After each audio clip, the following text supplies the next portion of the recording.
I'll be reading chapter 21 from Restart, Chase Ambrose.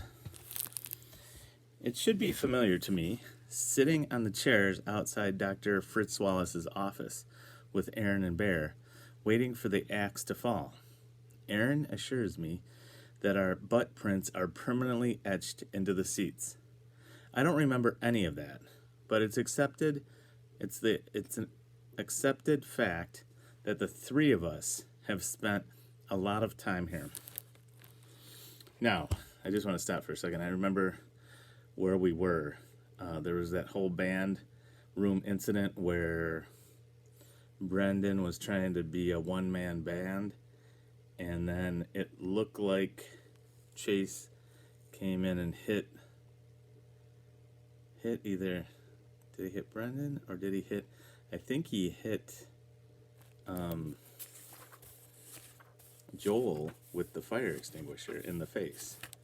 So now they're at the principal's office. Okay. Aaron settles himself comfortably and grins at me.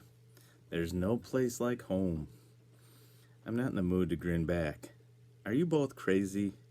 What was all that supposed to be about? Bear rolls his eyes. Oh, boo-hoo. The poor geek squad. I'm furious. Forget them. What about me? You've just gotten me in a ton of trouble. What about yourselves? You're both going to get kicked off the football team for this. And for what? So you could spray fire extinguisher foam on a bunch of band instruments? Bear keeps on smiling. At least we weren't the ones who conked Joel Weber. That was an accident. You think Fritz Wallace is going to believe that? Bear retorts. Who's going to back you up? Your video dweebs? I kind of doubt you're their favorite person right now. I'm so upset I can barely come up with the right words. You did this on purpose to frame me. We're supposed to be friends, and you were so dead set on wrecking my life that you didn't even care if you went down the drain with me. Aaron's calm. No one's going down the drain.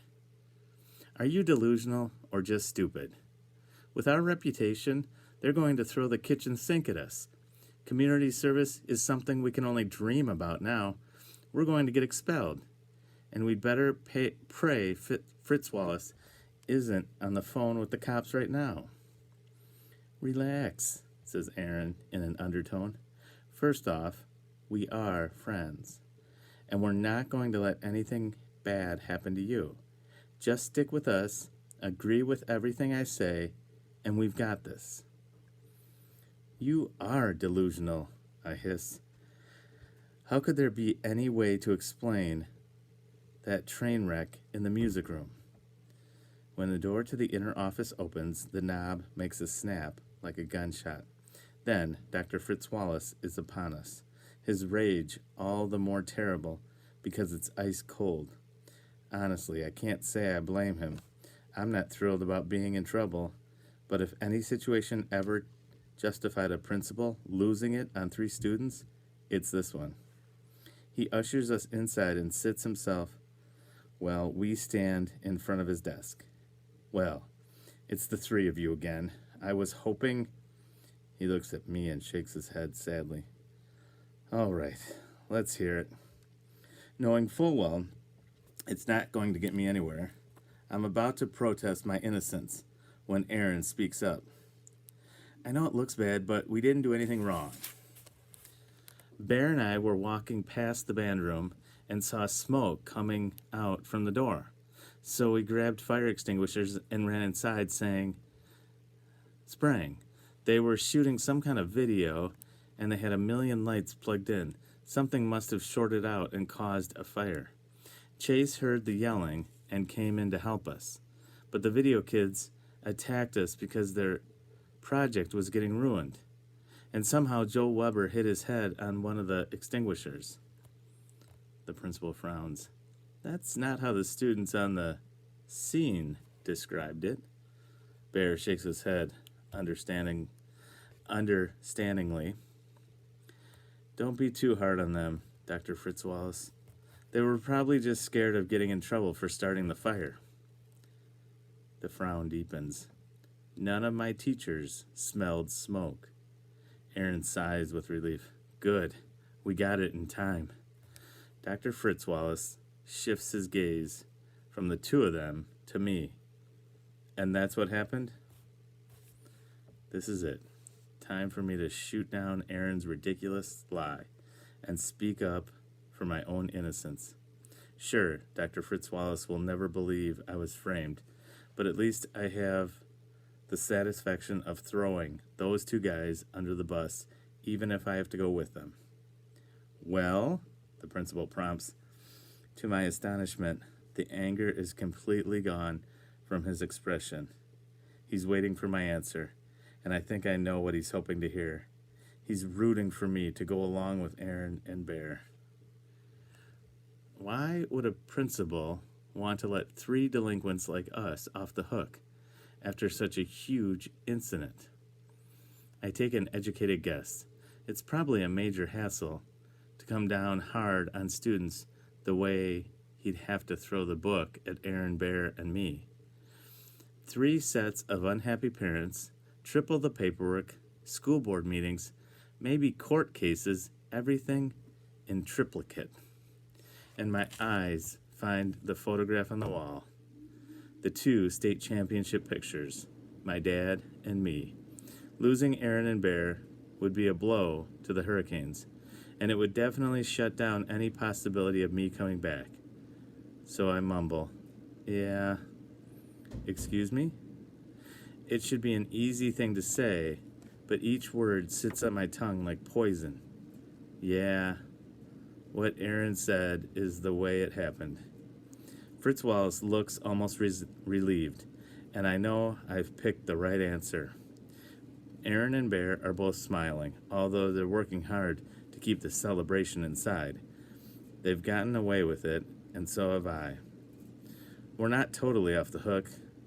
We get a bit of a lecture on how we should have called for help or pulled the fire alarm before taking matters into our own hands.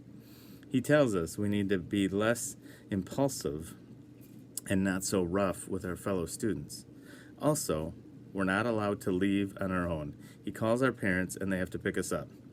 As we stand in the foyer waiting for our rides, Aaron and Bear are raving about our amazing escape. Seriously, man, Bear tells Aaron, I've seen tap dancing before, but that was filth. Like art. Aaron nods. I was afraid Chase was going to mess it up at the end, but our boy came through. Didn't I tell you he'd have our back? I don't say anything, but inside I'm thinking, it's true, I covered for them.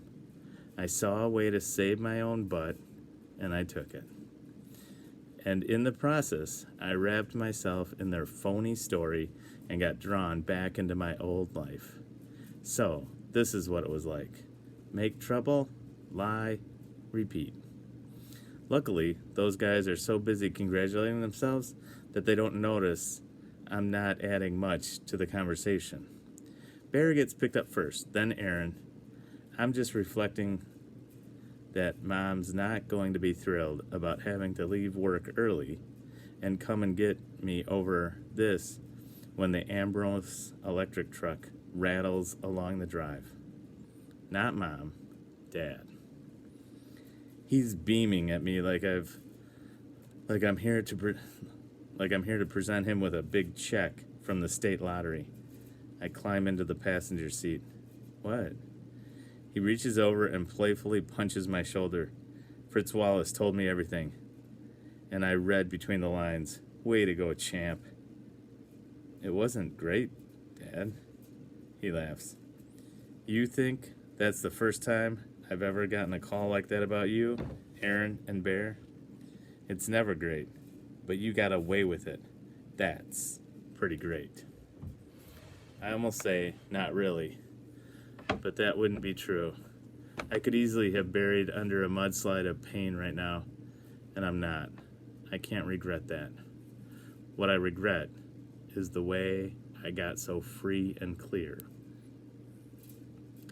When I arrive at school the next morning, Mrs. DeLeo is waiting for me at my locker. You found out what happened? I conclude. I'll apologize to Brendan, Joel, and Kimmy when I see them at Video Club. She shakes her head sadly. I'm sorry, Chase. You're not part of the club anymore. Maybe I'm stupid, but that really catches me by surprise. Nobody told you I didn't do anything wrong? Suddenly, there's a bowling ball in my throat, and I can't seem to clear it away. I spoke to the Webbers on the phone last night. She tells me Joel's okay, but the family is pretty rattled, considering that the injury came from you. What about Brendan? I press. He knows I'm innocent. I had a talk with him too. He's not sure about your role, but the word innocent never came up. She shoots me a penetrating gaze. And it doesn't help that you backed up the story that your two friends spun about an electrical fire. My heart sinks. She's right about that. I signed on to the lie to save my own skin, but I never thought about how that would look to the Video Club kids. They know there was no fire. They've all been waiting for the old me to show up, and I delivered. So they kicked me out, I say? She shakes her head. The decision was mine. I'm really sorry, Chase. You were doing so well. Warrior is the best middle school project I've ever seen. I think of Shoshana. I can only imagine how mad she must be. Don't worry, Miss DeLeo, I say, surprised at how hard it is to keep my voice steady. I'll stay away. It bugs me, but what really bugs me is how much it bugs me, but what really bugs me is how much it bugs me. What do I care that a bunch of video dweebs don't want me in their club? I bring myself up short. Video dweebs? That's what Aaron and Bear call them. As upset as I am, I'm not going to stoop low enough to use their words. I blame myself for the mess I'm in, but mostly I blame these two. Speaking of Aaron and Bear, they're acting like everything is beyond awesome between us. Funny, I found a way to give them a pass for a lot of rotten stuff, including maybe even stealing a war hero's medal. But what I can't forgive them for turns out to be something I did all by myself. I protected them because it was the way to protect myself. The cost turned out to be the Video Club, plus the way I feel every time Aaron and Bear refer to me as our boy. I start taking weird detours through the halls just to avoid running into them. My one consolation is this is a short day for me. Dad's picking me up at 11 and taking me to my appointment with Dr. Nugent, the sports medicine specialist. At least that spares me lunch at the football table. I won't be eating with the video crowd anytime soon. Is it possible to lose your appetite for an entire school year? I spot Brendan a couple of times, but when he sees me, he quickly turns away. I catch a glimpse of Shoshana, scorching me with a look that would melt titanium. I don't think Joel's even at school. Dr. Nugent re-enters the exam room and beams at me. Well, young man, I've got good news and better news. The good news is you exhibit no lingering concussion symptoms, and you're fit as a fiddle in every way. The better news is I'm signing the medical form authorizing you to return to the football team with no restrictions. Congratulations. Gee, what a surprise. Dad searched and searched and found a doctor who would clear a dead man to go out there and get tackled, and only 60 miles away. As we drive home in the Stang, Dad rails against brain-dead Cooperman, who kept me off the gridiron for no real reason. Dr. Cooperman has a diploma from Harvard Medical School in his office, I tell him. I don't see a diploma on Dr. Nugent's wall. Dad snorts into the wheel. Just because he isn't one of those Ivy League snobs doesn't mean he isn't as legit as they come. This is great news, champ. You're back on the team. His brow darkens, and maybe those stumblebums will start winning again once you're there. In 3 weeks, I remind him, school rules. 1 week of non-contact practice, then 2 weeks in full pads before I can play in a real game. Just in time for the late season playoff run, Dad says. I'm not that happy about my triumph return to football, and it isn't only because Dr. Nugent, who would have signed a paper certifying I was pregnant with triples if my father had paid him enough. It's not the medical part that bothers me. I know I'm fine. Dr. Cooperman pretty much said so himself. I'm even interested in the game and excited to see if I can be as good as everyone says I used to be. The part I don't like is that football me is the old me, and I don't want to be that guy anymore. Look how fast my pre-amnesia instincts kicked in the minute Aaron and Bear jammed me up yesterday. But really, what choice do I have, except the Hurricanes? I'm kicked out of video club, and I lost every one of my friends I made there. Things are finally turning around for you, champ, my father goes on. But maybe not the way I want them to, I complain. Why? Because a bunch of sissies are ticked off at you? He doesn't understand why the video club thing hurts so much. I'm not sure I understand it myself. It isn't just the kids. Mrs. DeLeo was the one who kicked me out. Teachers? Dad snorts. They have to slap you on the wrist to make it look like they're in charge. You'll notice you're not banned from the football team, and neither are your buddies, Aaron and Bear. When I played, I had the whole faculty wrapping around my little finger. Sure, they threw me a detention every now and then to make it look good, but after the state championship, I called the shots at that school. For the first time, I say it out loud. Aaron and Bear might not be my buddies anymore. Oh, come on, champ. Don't be that way. He beams at me. First, that mess with the Weber kid, then the accident. It feels like it took forever to get the old Chase back. Don't tell your mother, but I'm proud of the way you handled Joel. You made your statement, that's for sure. I didn't bother to point out that I wasn't making a statement with Joel. It looks more like my buddies Aaron and Bear were making a statement with me. And all it took was a sick imagination and a lot of fire extinguisher foam. By the time we get back to Hiawassee, it's 2:30. No sense bothering to go to school. Dad drops me off at the house, making me promise to report to football practice with my newly signed medical form promptly at 4.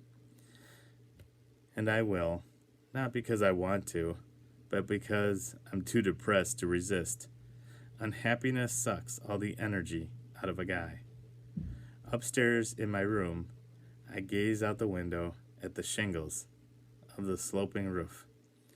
For a weird instant, I actually remember sitting out there when I wanted to be alone with my thoughts. Or maybe it's not a memory at all, but something I'm imagining because I've been told so many times that's what I used to do. On a wild impulse, I raise the window and swing a leg over the sash. Carefully, really carefully, I crawl out there. I'm expecting to be terrified after what happened. Actually, though, I'm pretty comfortable on the gently sloping shingles. It even feels familiar. It's not a flashback exactly. Still, It has to come from my lost past. I definitely haven't been here lately. I swore to Mom that I'd never go on the roof again. But she's at work now, and never is a long time. To my amazement, my body arranges itself into the position I'm told I used to prefer. Butt planted, knees bent, feet flat on the shingles. It's a different kind of memory, muscle memory. Amnesia can't touch it. I understand why I liked it up here. It's peaceful and private. The town is all around, but I'm above it, so nothing can reach me. I see the school and the football field that I'll be on in a couple of hours.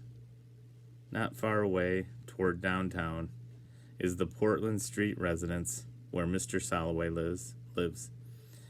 And there's the park where we filmed Leaf Man. Just the thought of it brings the bowling ball back to my throat. That's the last time I'm ever going to get to work on one of Brendan's crazy videos. Dad says the old Chase is back. I wanted that once, but right now, the new Chase is the life I'd rather have, and I've lost that too.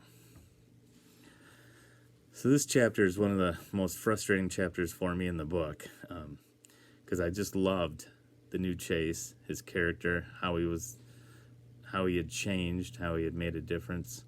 I liked his friends that he had. Aaron and Bear frustrate me, and I get so sad that he got tricked into this whole little thing with the band room. And he's innocent. He never would have hit Joel. He didn't want to hurt Brendan. He didn't want to be off the video club. It's just like frustrating, just a misunderstanding. And we shall see how it gets worked out. All right.